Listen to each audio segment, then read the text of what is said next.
अब बच्चों बात करते हैं पोटेंशियल एनर्जी के बारे में। पोटेंशियल एनर्जी के बारे में हम ये कहते हैं सेकंड टाइप है मैकेनिकल एनर्जी की। तो हम ये कहते हैं the energy possessed by a body due to position. तो किसी बॉडी के पास उसकी पोजीशन की वजह से जो एनर्जी होगी उस एनर्जी को हम पोटेंशियल एनर्जी कहते हैं। There are so many types of potential energies. तो हम पोटेंशियल एनर्जीज़ की कुछ कॉमन टाइप्स को पढ़ते हैं जो हमारी बुक में यूज़ हो रही हैं, जिनमें से जो फर्स्ट टाइप इसकी बनती है वो आपका होगी ग्रेविटेशनल पोटेंशियल एनर्जी। तो अगर हम ग्रेविटेशनल पोटेंशियल एनर्जी की बात करें तो हम ये कहते हैं कि ग्रेविटेशनल पोटेंशियल एनर्जी क्या होती है? The energy possessed by a body due to its height in gravitational field, due to its height in gravitational field. इसका मतलब ये हुआ कि यहाँ पर जो वर्ड पोजीशन का मतलब इसमें बनता है ना, यहाँ पोजीशन किस सेंस में? हाइट के सेंस में। तो हर पोटेंशियल एनर्जी की टाइप जो होगी उसमें इस पोजीशन के मीनिंग डिफरेंट होंगे, और इस केस में जो पोजीशन की मीनिंग किस सेंस में? हाइट के सेंस में है। तो किसी बॉडी के पास हाइट की वजह से जो एनर्जी होगी ग्रेविटेशन फील्ड में, उसका हम ग्रेविटेशनल पोटेंशियल एनर्जी कहेंगे। बहुत कॉमन बातें हैं ये। और अगर इसका बच्चे हम फार्मूला लिखें तो इसका फार्मूला जो होता है वो mgh होता है। अब इस फार्मूले में जो h लिखा हुआ है वो बेसिकली उस बॉडी की हाइट होती है, हाइट फ्रॉम ग्राउंड। देखिए अभी थोड़ी देर पहले मैंने स्पीड का फॉर्मूला लिखा था, उसमें h को मैंने लिखा था कवर्ड हाइट, लेकिन यह कवर्ड हाइट नहीं है। यहाँ पर जो h लिखा हुआ है वो बेसिकली क्या है? हाइट फ्रॉम ग्राउंड है, कि बॉडी की ग्राउंड से जो हाइट होगी उसको हम h से डिनोट कर रहे होते हैं। तो h height from ground, m body की मास होगी। इसके एक आधा क्वेश्चन देखते हैं। सपोज करें बच्चे आपका इस तरह के एमसीक्यूज आ गए, वो कहते हैं ये एक टेबल है, सिचुएशन आप ज़रा अंडरस्टैंड कीजिएगा। एक टेबल है, सपोज करते हैं कि उस टेबल की ये जो हाइट है ना ग्राउंड से, उस टेबल की आपको हाइट जो है वो 1 मीटर गिवन है, और उस टेबल के ऊपर एक मास रखी हुई है जो कि मूव कर रही है। एक टेबल है, उसकी हाइट 1 मीटर है, और उस टेबल के ऊपर एक मास पड़ी हुई है, बॉडी की मास m है, और उस मास m ने इस टेबल के ऊपर 3 मीटर डिस्प्लेसमेंट कवर की है। यानी वो मास इस टेबल के ऊपर मूव कर रही है और उसने 3 मीटर डिस्प्लेसमेंट कवर की है। तो क्वेश्चन उसका ये है कि आप इस बॉडी की चेंज इन पोटेंशियल एनर्जी बताएं। बॉडी की मास भी हम अज्यूम कर लेते हैं, बॉडी की मास 5 kg है, हाइट 1 मीटर के ऊपर मूव कर रही है, और आपसे क्वेश्चन में पूछ रहा है चेंज इन पोटेंशियल एनर्जी बताएं, और बॉडी ने जो डिस्प्लेसमेंट टोटल कवर किया है यहाँ से यहाँ तक, वो कितने मीटर गिवन है? 3 मीटर डिस्प्लेसमेंट उसने कवर किया है। चेंज इन पोटेंशियल एनर्जी पूछ रहा है, तब चाहे ऑप्शन लिख लेते हैं कुछ। चेंज इन पोटेंशियल एनर्जी में हम लिख लेते हैं 10 जूल लिख लेते हैं, 20 जूल है, 0 है, या 5 जूल आप लोगों के पास बनेगी। देखिए बच्चे अभी आप लोगों ने पढ़ा है पोटेंशियल एनर्जी का फॉर्मूला mgh होता है। देखिए जब बॉडी इस पॉइंट पर होगा तो इसकी ग्राउंड से हाइट कितनी होगी? 1 मीटर होगी, और जब बॉडी इस पॉइंट तक भी पहुंचा है तो इसकी ग्राउंड से हाइट कितने मीटर है? 1 मीटर है। इसका मतलब ये हुआ ये बॉडी जब मूव कर रहा है तो इसकी मोशन के दौरान इसकी जो हाइट है वो कांस्टेंट है, यानी इसकी पूरी मोशन के दौरान जो हाइट है वो चेंज नहीं हो रही। तो खुद सोचो अगर h चेंज नहीं हो रही तो क्या पोटेंशियल एनर्जी चेंज होगी? क्योंकि मास भी तो चेंज नहीं हो रही, बॉडी तो वही है। तो इस केस में अगर h कांस्टेंट है तो फिर पोटेंशियल एनर्जी भी क्या होगी? कांस्टेंट होगी। इसका मतलब है कि इस केस में वो जो पोटेंशियल एनर्जी की बात कर रहा है उसकी वैल्यू क्या होगी? कांस्टेंट होगी। अगर पोटेंशियल एनर्जी कांस्टेंट है तो बच्चे उसमें चेंज आपसे पूछी, तो चेंज उस केस में क्या होगी? 0 होगी।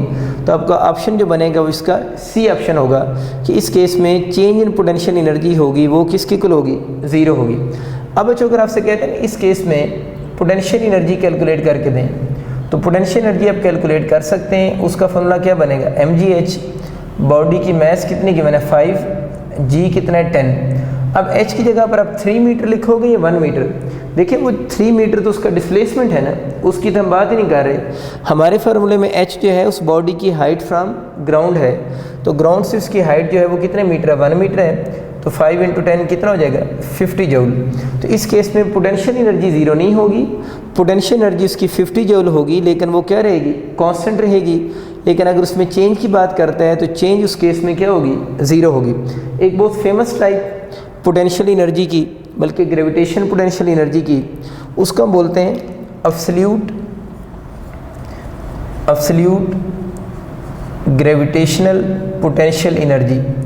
GP mean gravitational potential energy.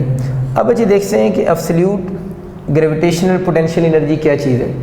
First of all अब डिफरेंस क्लियर करें ना कि ग्रेविटेशनल पोटेंशियल एनर्जी में और अब्सोल्यूट ग्रेविटेशनल पोटेंशियल एनर्जी में डिफरेंस क्या है। इस डिफरेंस को समझने के लिए मैं एक छोटी सी डायग्राम बनाता हूँ। सपोज करें ये आपका अर्थ है और ये अर्थ का हम ग्रेविटेशन फील्ड बना लेते हैं, और यहाँ पर एक बॉडी है जिसकी मास स्मॉल m है, अर्थ की मास कैपिटल M होती है, इसे हम इसको डिनोट करते हैं।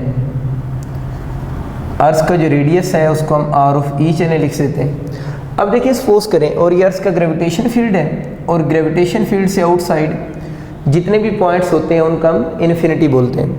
देखिए अगर इस बॉडी की जिसकी मास m है, इसको इस पॉइंट से उठाकर आप इस पॉइंट तक लेकर गए, ज़ाहिर है बॉडी खुद तो नहीं गया होगा, आप लोगों ने इस बॉडी को against the gravitation field move करवाया है। तो अगेंस्ट द ग्रेविटेशन फील्ड जब मूव करवाएंगे तो आप इस पर वर्क डन करेंगे। वो वर्क डन जो होगा, अगर बॉडी को पॉइंट ए से पॉइंट बी तक आप लेकर जा रहे हैं तो वो वर्क डन इसके अंदर पोटेंशियल एनर्जी की फॉर्म में स्टोर हो जाएगा, and that store in the form of change in gravitational potential energy. इसका मतलब ये हुआ कि अगर बॉडी को आप ए पॉइंट से बी पॉइंट तक लेकर जा रहे हैं तो जितना आप लोगों ने वर्क डन किया है वो उसके अंदर ग्रेविटेशनल पोटेंशियल एनर्जी की फॉर्म में या ग्रेविटेशनल पोटेंशियल एनर्जी की चेंज की फॉर्म में क्या हो जाएगा, स्टोर हो जाएगा। तो सादा लफ्ज़ों में वर्क डन जो होगा वो ग्रेविटेशनल पोटेंशियल एनर्जी में कन्वर्ट हो जाएगा।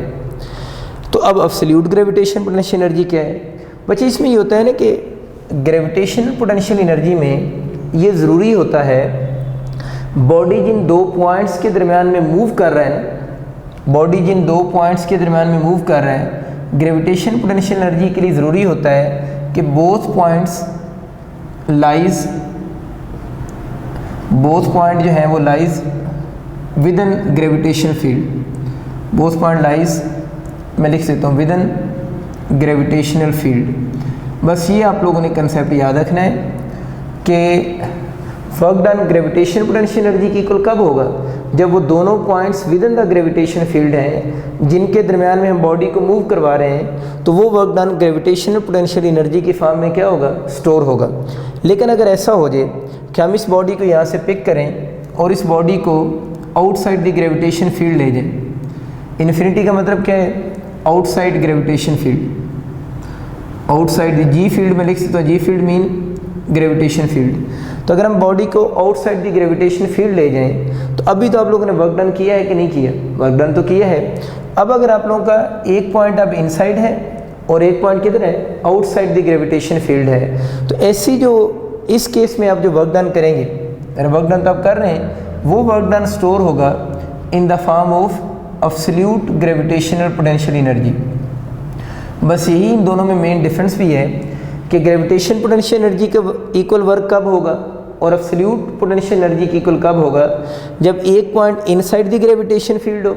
अच्छा ये याद रखना है कि इस पॉइंट का अर्थ की सरफेस के ऊपर होना ज़रूरी नहीं है, कहीं और भी हो सकता है, ऊपर भी थोड़ा सा इस जगह पर भी हो सकता है, इधर भी हो सकता है। बस एक पॉइंट कहाँ पर होना चाहिए, with in the gravitation field, और अगर एक पॉइंट आउटसाइड हो, उन दो पॉइंट्स के दरमियान में अगर आप बॉडी को मूव करवा रहे हैं तो जो वर्क डन होगा, that work done is equal to absolute gravitational potential energy की इक्वल होगा।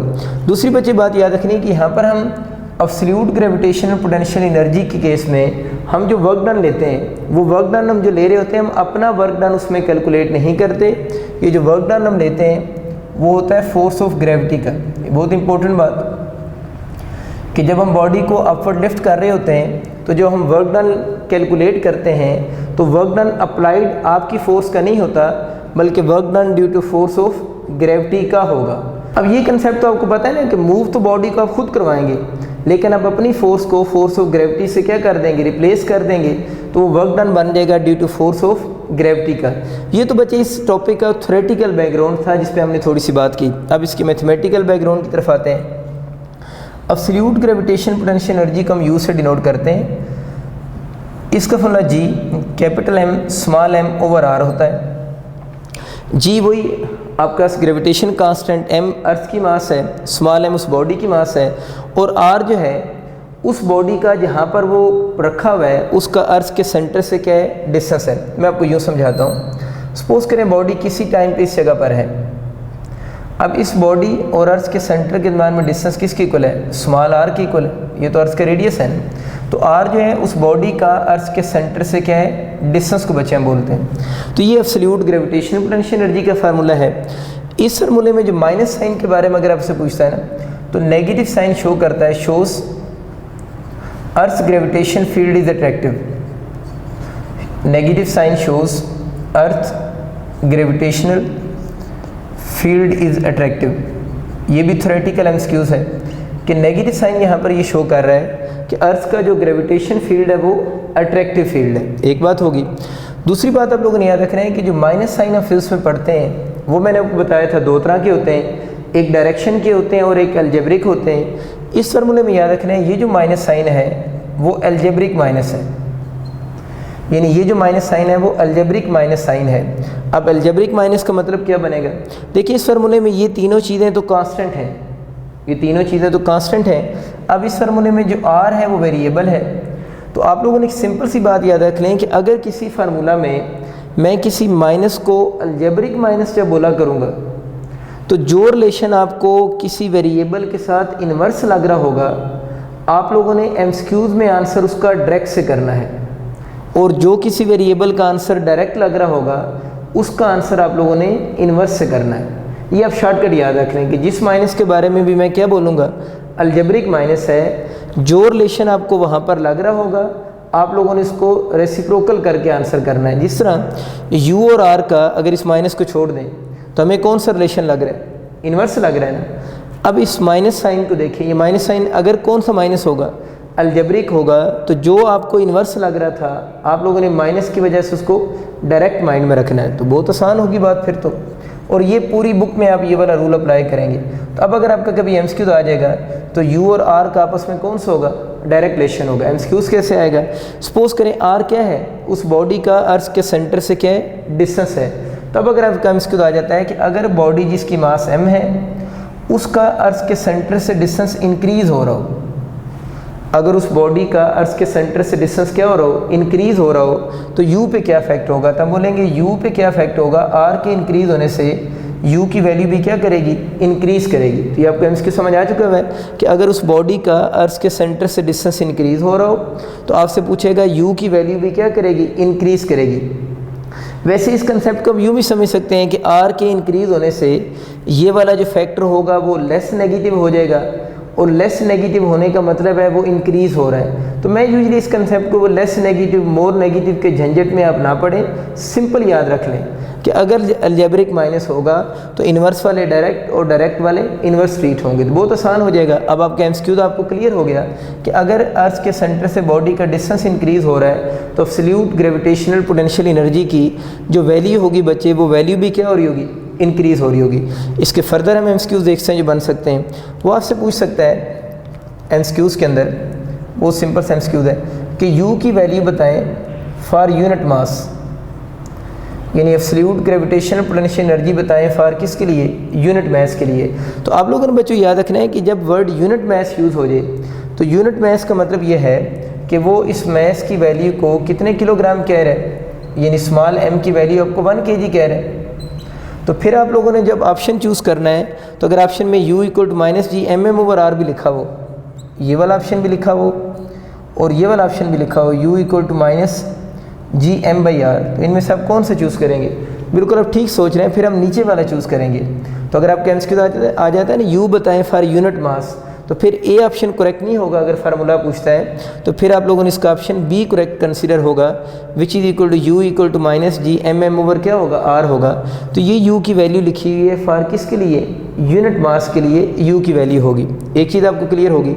हाँ, ये क्वेश्चन भी आ सकता है, सपोज करें वो कहता है यू की वैल्यू बताएं when the mass of body is 5 kg, यानी जिस बॉडी की हम बात कर रहे हैं उसकी मास कितने kg हो, 5 kg हो, तो फिर इसके साथ आप लोगों का वो वाला ऑप्शन करेक्ट होगा जिसमें यहाँ पर क्या लिखा होगा, 5 लिखा होगा।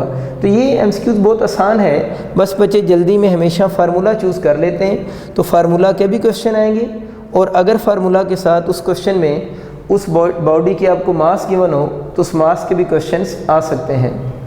अब इसी एनर्जी का हम एक स्पेशल केस देखते हैं। इसका स्पेशल केस ये बनता है, इसी एनर्जी का एक स्पेशल केस देखते हैं। स्पेशल केस ये है कि इफ़ बॉडी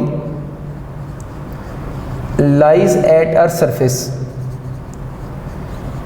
यानी जिस बॉडी की हम बात कर रहे हैं वो बॉडी अगर लाई करे अर्थ सरफेस के ऊपर, तो यहाँ पर स्मॉल आर क्या है, उस बॉडी का अर्थ के सेंटर से डिस्टेंस है ना। खुद सोचो अगर वो बॉडी खुद जो है वो अर्थ की सरफेस के ऊपर लाई कर दे तो ये उसका स्मॉल आर फिर ये वाला हो जाएगा।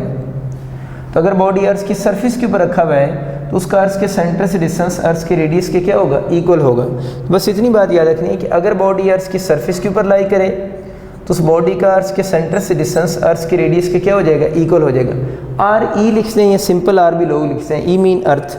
तो फिर इसकी यू का जो फार्मूला बनेगा वो याद रखना है minus G M M over आप लोगों ने किसकी को लिखना है, आर ऑफ ई लिख देंगे। लेकिन ये स्पेशल केस है और ये वाला ऑप्शन हम तब चूज़ करेंगे व्हेन बॉडी लाइज एट किसके ऊपर, अर्थ सरफेस के ऊपर, फिर इसकी ये वाली वैल्यू होगी। ठीक होगी बात। नेक्स्ट बच्चे आप लोगों ने बात याद रखनी है कि ये यू की वैल्यू जो लिखी हुई है ये एब्सोल्यूट ग्रेविटेशनल पोटेंशियल एनर्जी की मिनिमम वैल्यू है, और ये कहाँ पर होगी, एट अर्थ सरफेस। अगर आपसे पूछता है ना यू की मैक्सिमम वैल्यू क्या होगी, क्योंकि इस फार्मूले में भी हम लोगों ने क्या बात की थी, जो माइनस साइन है वो कौन सा माइनस है, अलजेब्रिक माइनस है। और अलजेब्रिक माइनस में मुझे बताया ना हम लोगों ने क्या पढ़ा हुआ है, ज़ीरो बड़ा होगा किससे, -10। -10 समझाने के लिए लगाया ना सिर्फ। तो ये अलजेब्रिक माइनस है तो इसमें ज़ीरो बड़ा होगा -10 से।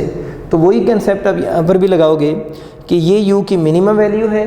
अगर कभी मिनिमम या मैक्सिमम का क्वेश्चन आ जाए तो एब्सोल्यूट ग्रेविटेशनल पोटेंशियल एनर्जी की मिनिमम वैल्यू अर्थ की सरफेस के ऊपर है, और अगर इसकी मैक्सिमम वैल्यू की बात करता है तो हम बोलेंगे इसकी मैक्सिमम वैल्यू 0 होगी। और यू की मैक्सिमम वैल्यू कहाँ पर 0 होगी, उसके लिए आप लोगों ने याद रखना है outside gravitation field. Outside the G field mean gravitation field. तो आउटसाइड द ग्रेविटेशन फील्ड जिसको हम इन शॉर्ट क्या बोलते हैं, इन्फिनिटी भी कहते हैं। तो दो बातें होगी कि यू की मैक्सिमम वैल्यू पूछेगा तो 0 होगी, अगर उसकी लोकेशन पूछेगा तो हम बोलेंगे आउटसाइड दी ग्रेविटेशन फील्ड उसकी वैल्यू क्या होगी, 0 होगी।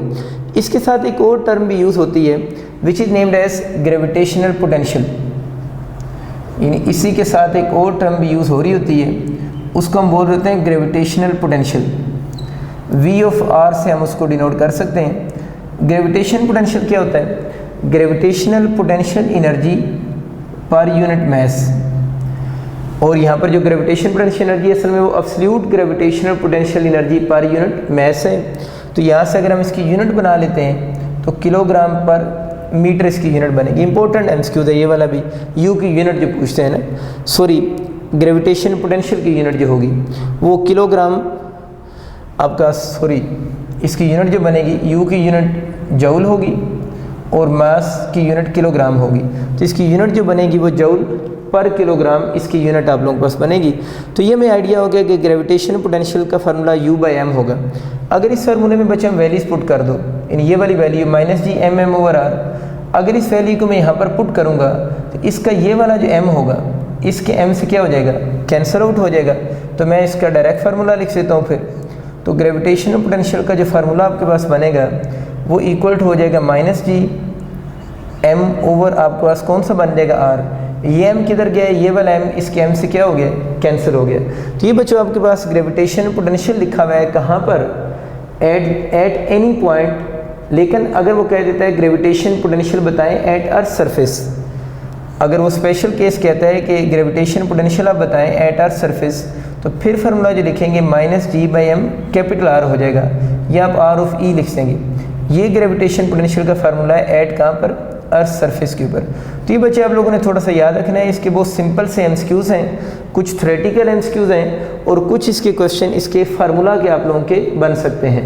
जब बच्चों हम एब्सोल्यूट ग्रेविटेशनल पोटेंशियल एनर्जी का फार्मूला प्रूव कर रहे होते हैं तो उसके फार्मूला में एंड पे एक स्टेप आता है जो कि एमसीक्यूज़ के लिए बड़ा इंपॉर्टेंट है। लास्ट स्टेप होता है -Gmm 1/r1 -1/rn। अब हमें मोस्टली ये स्टेप इस तरह याद हुआ होता है कि पहले फर्स्ट स्टेप आना है और एंड पे इसका n लास्ट स्टेप आना है। लेकिन जब यूनिवर्सिटी में यही एमसीक्यू आता है ना, उसने इस तरह के 4 ऑप्शन लिखे होते हैं और आपसे पूछता है करेक्ट ऑप्शन बताएं, तो यूजुअली बाहर माइनस नहीं लिखा होता। तो देखिए अगर इस माइनस को मैं इनसाइड ले जाऊं तो ये फार्मूला क्या बन जाएगा, माइनस इनसाइड चला गया, माइनस ख़त्म हो गया -Gmm × ये कॉमन आप लोगों ने इसको माइनस के इनसाइड ले जाएंगे तो ये माइनस और ये प्लस, तो बन जाएगा 1/rn -1/r1। बस ये आप लोगों ने एक स्टेप छोटा सा याद रखना है कि अगर कभी इनमें से करेक्ट स्टेप पूछा जाए तो आप लोगों ने याद रखना है ये स्टेप तो हमें याद हुआ होता है कि पहले 1 आना है एंड पे n आना है। लेकिन अगर वो तब होगा जब माइनस बाहर लिखा होगा। अगर माइनस बाहर नहीं लिखा हुआ तो पहले n आना है और बाद में फिर क्या आना है, 1 आना है। तो ये इस केस में बोथ करेक्ट कंसीडर होंगे। तो ये बेसिकली जब हम इसका फार्मूला ड्राइव करते हैं तो उसकी कैलकुलेशन के अंदर हम इस एमसीक्यूज़ को देख रहे होते हैं।